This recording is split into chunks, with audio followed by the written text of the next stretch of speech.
สงสัยเยืองพิษโดยปฏิบัติตามข้อตกลงของกรมใหญ่การเมืองกองทัพฉบับเลขที่2428ทับกมทลงวันที่9พฤษภาคม2025ว่าด้วยการอนุมัติเปิดสุดอมโหมการเมืองระยะสั้นให้พนักงานนักรบอยู่บรรดากรมกองสื่อมวลชนกองทัพและอิงตามแผนการของกรมโฆษณาอบรมกรมใหญ่การเมืองกองทัพฉบับเลขที่265ทับกคหลงวันที่27มีนาคม2025ตอนเช้าวันที่12พฤษภาคม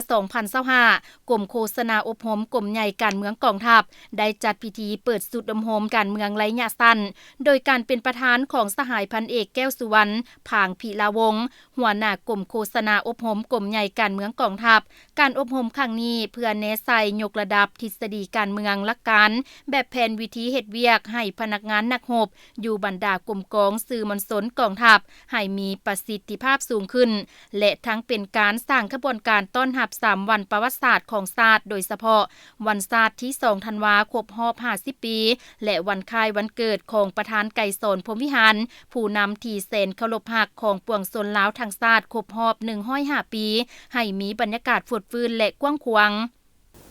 ในนามคณะสีนำเวียกงานฝึกอบรมทฤษฎีการเมืองระยะสั้นสุดที่1ให้บรรดากองสื่อมวลชนกองทัพขอรายงานให้ทราบดังนี้จุดประสงค์คาดหมายของวันฝึกอบรมสุดนี้ก็เป็นเพื่อฝึกอบรมยกระดับความรู้ทางด้านทฤษฎีการเมืองแบบแผนวิธีเฮ็ดเวียกให้แก่พนักงานนักรบเฮ็ดหน้าที่สื่อมวลชนก็คือนักข่าวใหม่ซึ่งสังกัดอยู่ในบรรดากองสื่อมวลชนของกองทัพพวกเขาจุดประสงค์อันที่2ก็เพื่อนำเอาบรรดาแนวทางนโยบายของภาครัฐก็คือบรรดาข้อกำหนดกฎระเบียบต่างๆของกองทัพมาศึกษาอบรมให้พนักงานนักรบพวกเขาให้มีความทราบซึ้งและก็เข้าใจนักแน่นกว่าเก่าและภายหลังที่ได้ฝึกอบรมแล้วให้ข้าเจ้าได้นำเอาบรรดาทฤษฎีหลักการต่างๆเหล่านั้นไปหมุนใช้เข้าในชีวิตตัวจริงก็คือหน้าที่วิชาเฉพาะอยู่ในกรมกองของตนให้มีประสิทธิภาพประสิทธิผลสูงขึ้นในนามคณะสีน้ำบรรฝึกของสุดนี้ขอเรียกร้องมายังผู้ขึ้นห้องคือผู้เป็นอาจารย์นั่นแหละก็ขอให้มีความทุนเทียงนักแน่นโดยเฉพาะมันเอาใจใส่ค้นคว้าบทสอนบทเอกสารของตนให้มันกว้างขวางบ่เว้าเฉพาะแต่ในเอกสารให้มีการสมเทียบทฤษฎีแล้วก็สมเทียบพฤติกรรมตัวจริงให้ผู้เข้าร่วมมันได้เข้าใจลึกซึ้งเนาะส่วนผู้ขึ้นเข้าร่วมฝึกอบรมก็ให้มีความตั้งใจเอาใจใส่ปฏิบัติข้อกำหนดกฎระเบียบการขึ้นห้องการลงห้องแล้วก็มีการซักถามอันปัญหาใดที่ตนเองบ่ทันเข้าใจลึกซึ้งแลกเปลี่ยนความคิดกันเปลี่ยนกับหมู่เพื่อนร่วมห้องให้เข้าใจดีกว่าเก่าการฝึกอบรมทฤษฎีการเมืองในครั้งนี้ซึ่งมีพนักงานนักรบมาจาก8กรมกองสื่อมวลชนกองทัพที่ขึ้นกับกรมโฆษณาอบรมชี้นำทางด้านเวียกงานวิชาเฉพาะคือกองโทรภาพกองทัพกองวิทยุกระจายเสียงกองทัพกองบรรณาธิการหนังสือพิมพ์กองทัพกองศิลปากรกองทัพกองวารสารป้องกันชาติกองทัพหอพิพิธภัณฑ์ประวัติศาสตร์กองทัพหอสมุดกองทัพและโรงพิมพ์กองทัพมีนักฝึกอบรมเข้าร่วมทั้งหมด70สหายขึ้นห้องเรียนทฤษฎีหลักการคุณธาตุการเมืองคุณสมบัติศีลธรรมปฏิบัติองค์การการเมืองในกองทัพประชาชนลาวและภาระบทบาทสิทธิหน้าที่ของสื่อมวลชนและจรรยาบรรณของนักข่าวพร้อมทางได้ไปทัศนศึกษาตัวจริงอยู่หอพิพิธภัณฑ์ประธานไกรสอนพรหมวิหารอนุสรณ์กักขังผู้นำแนวลาวหักชาติและหอพิพิธภัณฑ์ประวัติศาสตร์กองทัพ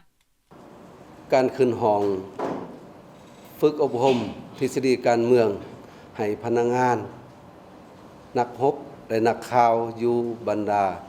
กองสื่อมวลชนกองทัพสุดที่1ครั้งนี้เอกสารที่นำมาฝึกอบรมรวมมี3บท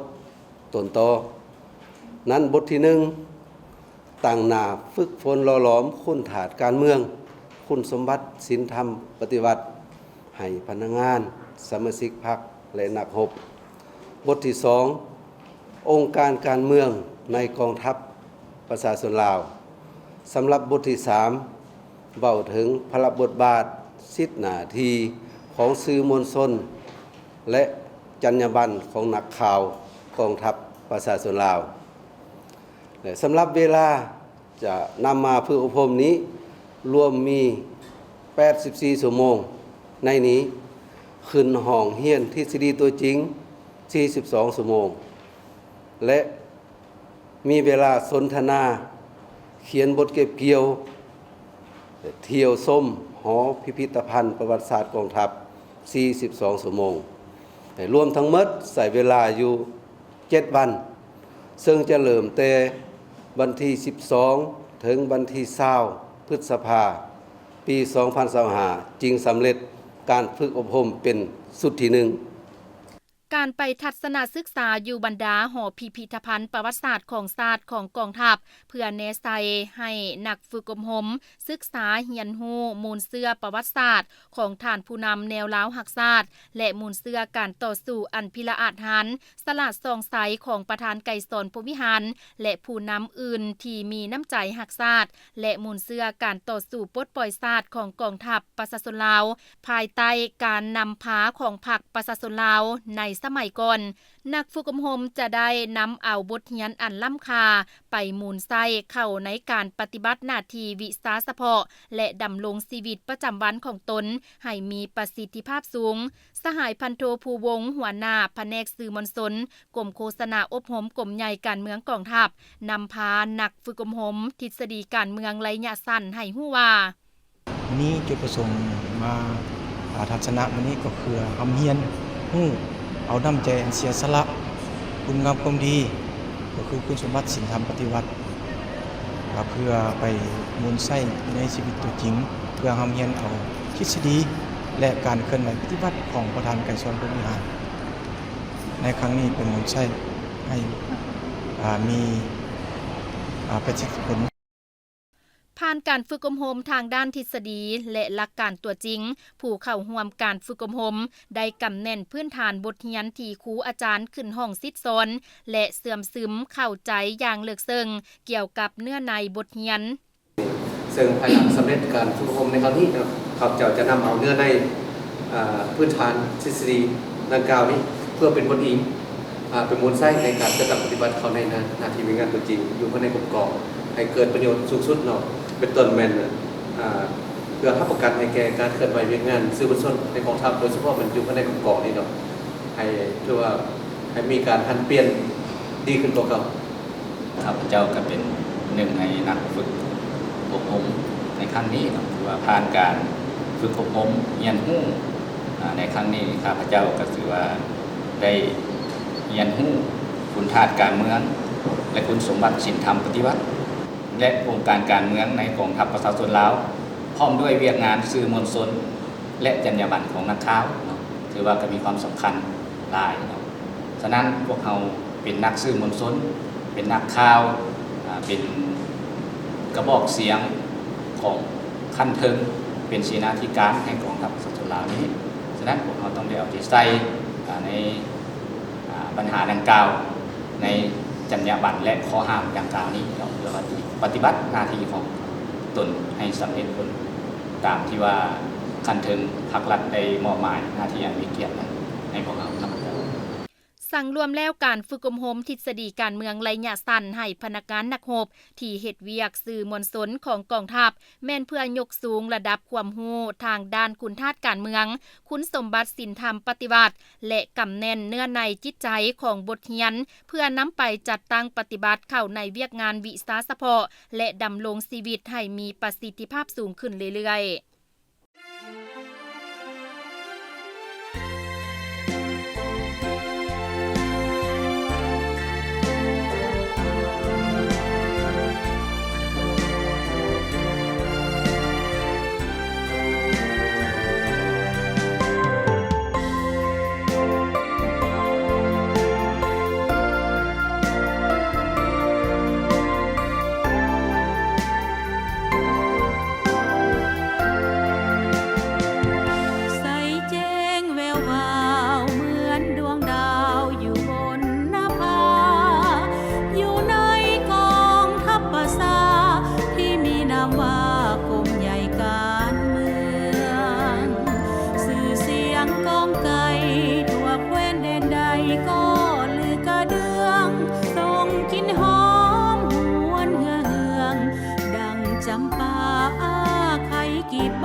ส่องใส